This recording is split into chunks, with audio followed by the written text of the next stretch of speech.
أشهد أن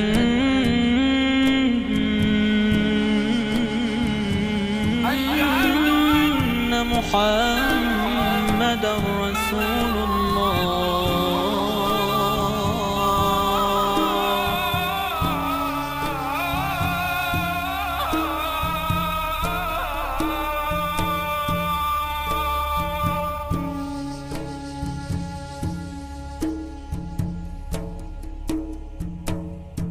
أشهد أن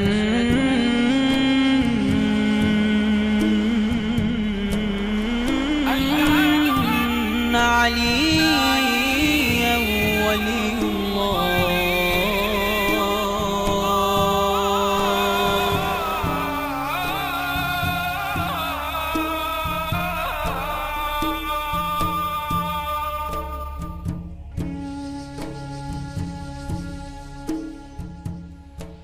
Bismillahirrahmanirrahim.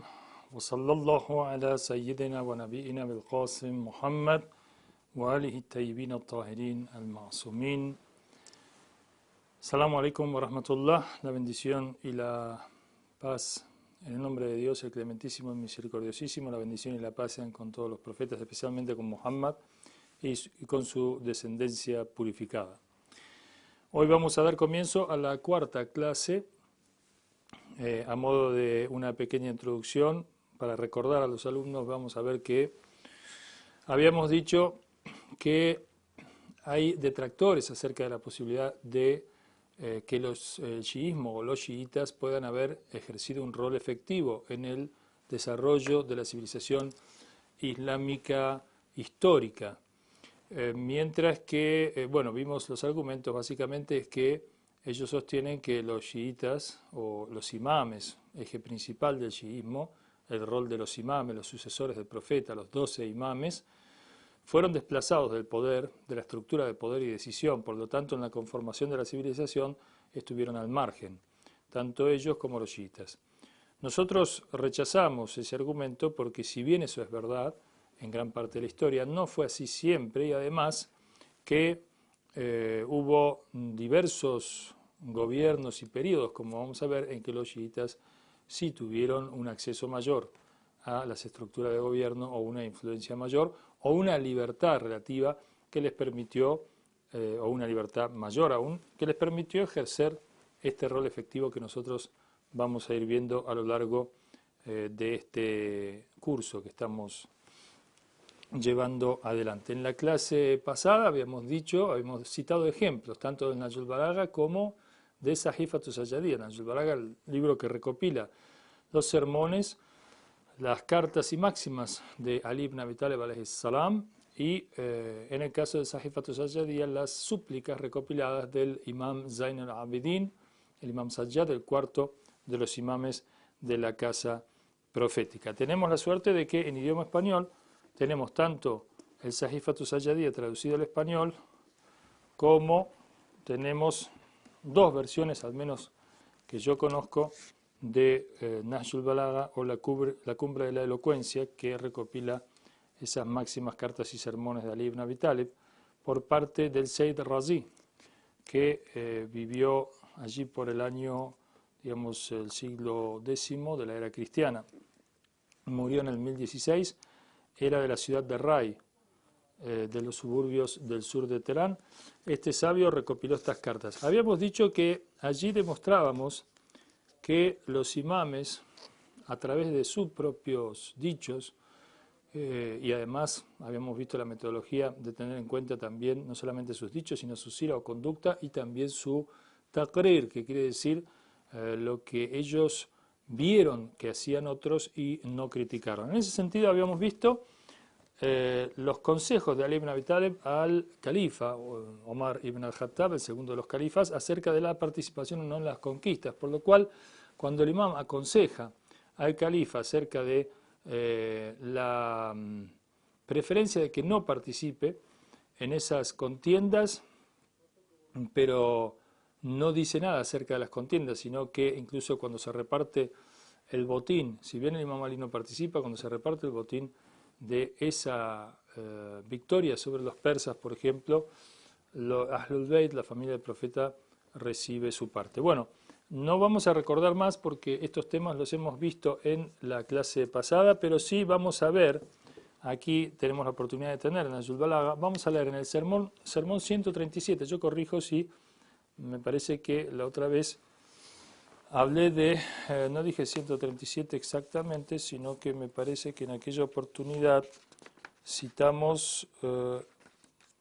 el 134, dijimos es exactamente el sermón 137. Allí dice el segundo califa quiso invadir el imperio romano, en primera instancia lo consultó Omar ibn al-Khattab a Ali ibn Abi Talib sobre el imperio romano y la lucha con los bizantinos. Si debía pidió consejos si debía encabezar la invasión. El imam respondió así: Dios proporciona la seguridad de las vidas y el honor de los musulmanes. Él los ayudó cuando estaban en absoluta minoría e incapaces de defenderse a sí mismos. Él los defendió cuando eran tan pocos en número que no se podían defender contra todos los pronósticos. Él es el ser eterno, no hay muerte para él. Si tú comandas personalmente esta invasión y sufres una derrota o eres matado, entonces no quedará ninguna línea de defensa para los musulmanes y ellos serán dejados sin un poder central que los proteja.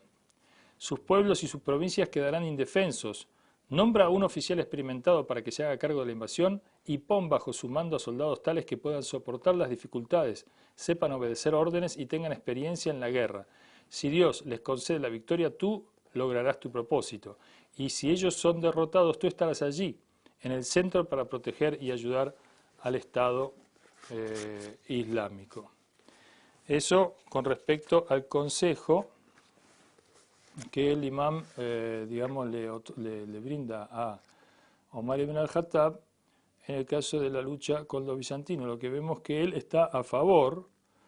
de la participación del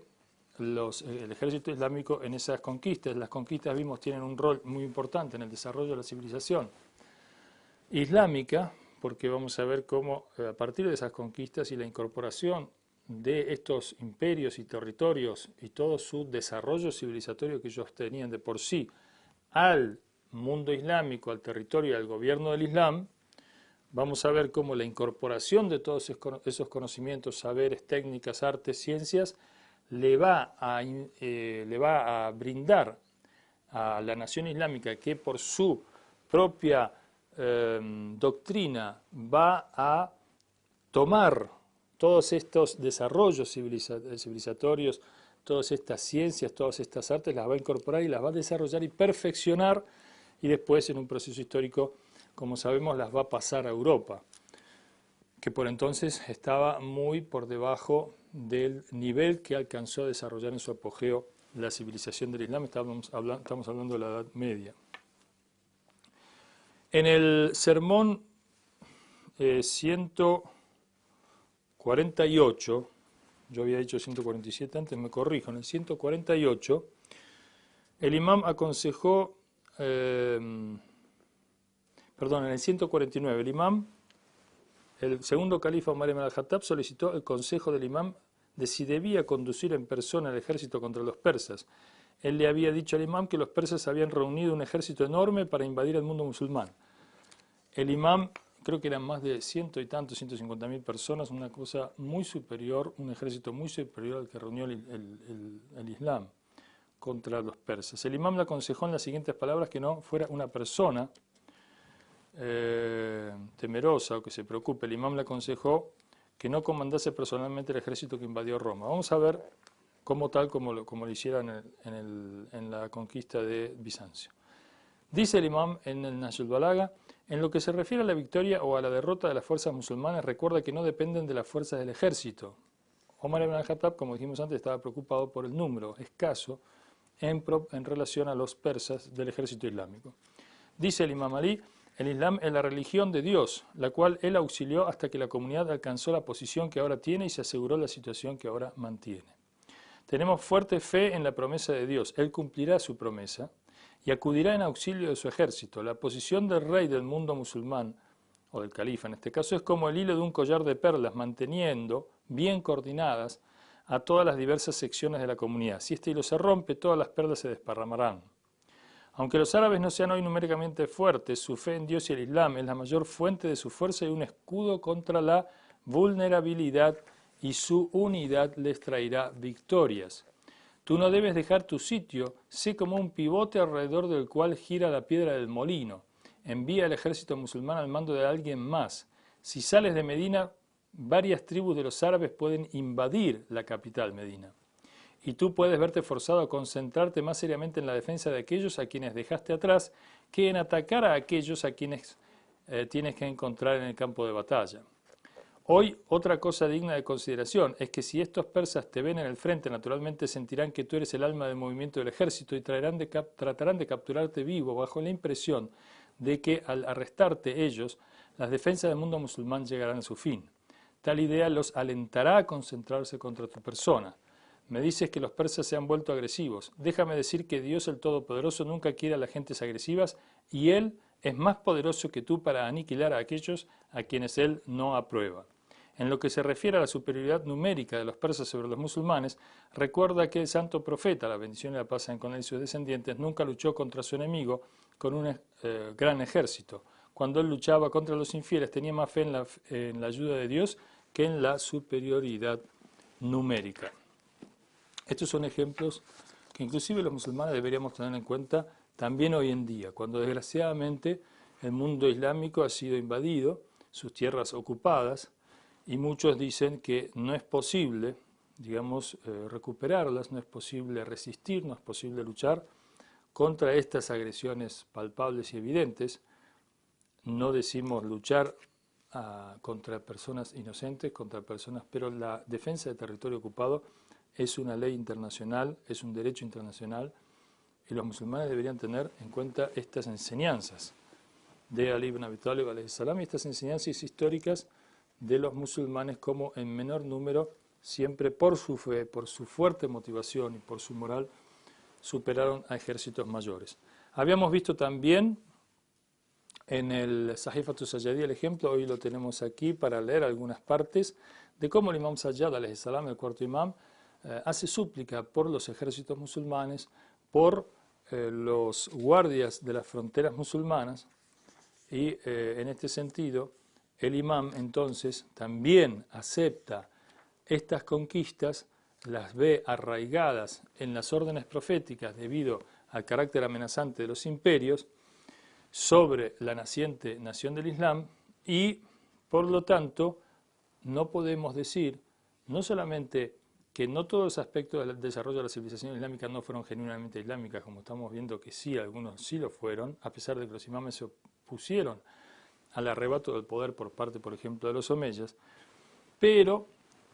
también podemos ver dos cosas. Una es que ellos aceptan estos aspectos como genuinos, la defensa ante la amenaza de los imperios, y por otra parte ellos mismos tienen un rol activo importante aconsejando al que en ese momento ostenta la jefatura de la comunidad islámica acerca de cómo actuar en forma más conveniente ante esos eventos. Por ejemplo, el imam Sayyad, la bendición y la paz sean con él, dice: oh Dios, haz que cada fila, esta es la súplica 27 del Sahifatu Sayyad, dice allí una parte, voy a leer nomás, dice: oh Dios, haz que cada fila y lado de los musulmanes resulte victoriosa frente a las filas de los asociadores agresivos, o sea, idólatras agresivos. Auxílialos con las filas sucesivas de tus ángeles, hasta que derroten a tus enemigos en todo el mundo, matándoles, capturándoles o haciéndoles reconocer que tú eres el único Dios, que no hay divino excepto tú, único y sin asociado. Oh Dios, extiende este destino a todos tus enemigos, a los rincones de todos los países, la India, Bizancio, la ciudad de los turcos, las costas de Hazar, pueblo de Cáucaso, Abisinia, Nubia, Zang, África, Sakaliba, pueblo perteneciente a Constantinopla, Dayalima, en la provincia iraní de Gilán, y otras comunidades asociadoras desconocidas cuyos nombres y atributos son ocultos, los cuales has censado con tu conocimiento y a los cuales has supervisado con tu fuerza. Vemos entonces cómo en esta súplica el imam habla de toda esta extensa porción del territorio de los musulmanes, abarcando la India, abarcando Bizancio, abarcando África, abarcando Turquía, el Cáucaso, etc., por lo cual vemos que los imames no se opusieron para nada al aspecto este de las conquistas que fuera tan decisiva también a la hora de el desarrollo de la civilización del Islam. Muy bien, vamos a ver que si bien es cierto que los chiitas, los imames y los chiitas, sus seguidores, han estado al margen de la corriente, o al margen de lo que es la corriente de decisión y la estructura política del poder efectivo, digamos, en la conducción de la sociedad islámica de la Umma, a lo largo de prácticamente gran parte de la historia de la civilización del Islam, vamos a ver que esto no fue totalmente así, como dijimos al principio, y que durante algunos periodos y algunos gobiernos, y en forma progresiva, los chiitas van a ir ocupando cada vez un lugar más preponderante. Por ejemplo, es cierto que durante el gobierno del Imam Ali, alayhi salam, esos 5 años que gobernara el Imam Ali después del fallecimiento, del asesinato del tercer califa de Usman, el imam gobernó durante 5 años, en los cuales estuvo muy ocupado con las rencillas civiles o internas de los levantamientos de los distintos grupos contra su legítimo califato, tanto por orden divina como por, en este caso, la aceptación de la mayoría de los musulmanes de entonces. Luego vino un periodo muy triste y una gran tragedia para los imames, que fue digamos, el arrebato del poder califal al imam Hassan, que gobernó durante 6 meses a la muerte, al martirio del imam Ali ibn Abi Talib alayhi salam. El imam Hassan gobernó durante 6 meses, luego le fue arrebatado por la fuerza, obligando, digamos, un acuerdo por, digamos, la imposición forzada de parte de Muawiyah al imam Hassan, y la entrega del poder del imam Hassan a Muawiyah, el poder político, con condiciones que por supuesto Muawiyah después no cumplió, y dio inicio al periodo omeya muy oscuro, muy trágico, que tuvo su pico en la matanza de Karbala por parte de Yazid, el hijo de Muawiyah, y todo este periodo fue realmente una gran persecución. Allí Muawiyah dio la orden de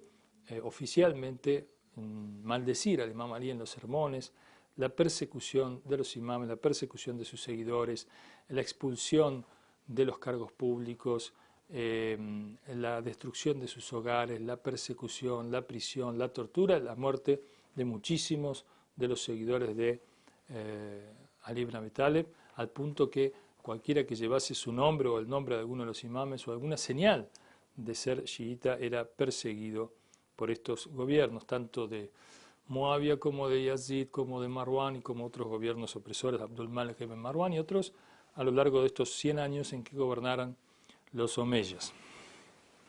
Pero sucede que, por ejemplo, hubo gobiernos en que los chiitas, los seguidores de los imames tuvieron una participación o una libertad mucho más grande que les permitió efectivamente ejercer un rol positivo en el desarrollo de la civilización islámica. Por ejemplo, en el gobierno de Ali Bouyeh, o al-Bouye, las pronunciaciones son diversas, pero en persa es Ali Bouyeh, y Ali viene de la familia, Bouyeh es la familia de los Bouyes, en la zona del noreste de Irán, en la zona del Gilán actual. Recién vimos en la súplica cómo el imam se refiere a esta región. Todavía no estaba en manos de los musulmanes, pero la zona es Dayalima, en la provincia de Irán actual, al noreste de Irán, en Tabaristán, también conocida como Tabaristán o Dailamía. Esta zona, donde gobernó esta familia muy poderosa, le brindó una serie de posibilidades, de libertad y posibilidades. Esta misma familia era chiita, ahora se discute si los historiadores si era, totalmente duodecimana o zaidí, pero a los efectos de lo que nosotros queremos ver, lo importante es que durante su gobierno hubo un desarrollo, un auge y progreso de la participación de sabios y la expansión, digamos, de los chiitas. Lo mismo que en el gobierno fatimí en Egipto o el gobierno de los Shurafá en Arabia, en la península arábiga, o gobiernos como los Hamdaníes o gobiernos como digamos el Hanán de los mogoles a partir de la tercera dinastía que gobernó, que le brindó a los chiitas un mayor también espacio y libertad de acción. Y quizás el gobierno, obviamente sí, el periodo más importante en este proceso histórico sea el de los safávidas, el gobierno safávida, que ya el duodecimano chiita estableció un poder muy extenso, muy fuerte, que tuvo un rol muy importante en el desarrollo de la civilización islámica y lo que oficializó el chiismo en Irán, allí por el siglo XVI, a principios del siglo XVI de la era cristiana. Durante estos gobiernos el chiismo tuvo un rol, tuvo una participación, se introdujo en las esferas de las tomas de poder político y, tuvo, gracias a ello, una gran expansión de los saberes, de las ciencias, de las escuelas, houses, o sea, centros teológicos y de formas artísticas de desarrollo, tecnológicos, etcétera, que hace que no podamos decir de ninguna manera, como dicen estos detractores con respecto al rol del chiismo en la civilización del Islam, de que estos hayan estado siempre al margen del gobierno o de los gobiernos en el proceso histórico, por lo tanto, este argumento en contra queda descalificado. Los mismos imames, la vida de los mismos imames muestra que, como vamos a ver inshallah en la clase que viene, que los imames a su vez, no todo momento de la historia de los imames, mientras tuvieron la presencia física en el seno de la sociedad islámica, fue como le tocó vivir al imam Hussein alayhi salam en la tragedia de Karbala, o los primeros años de la vida del imam Sajjad, que estuvo absolutamente recluido y bajo control, férreo control omeya, de modo que no pudiera ejercer su imamato, su liderazgo en forma libre, y tuviera que transmitir muchas de sus enseñanzas a través de súplicas, algunas de las cuales están recopiladas aquí en el Sahifatu Sayyadiyya, que gracias a Dios está en idioma español. Wassalamu alaikum wa rahmatullahi wa barakatuh.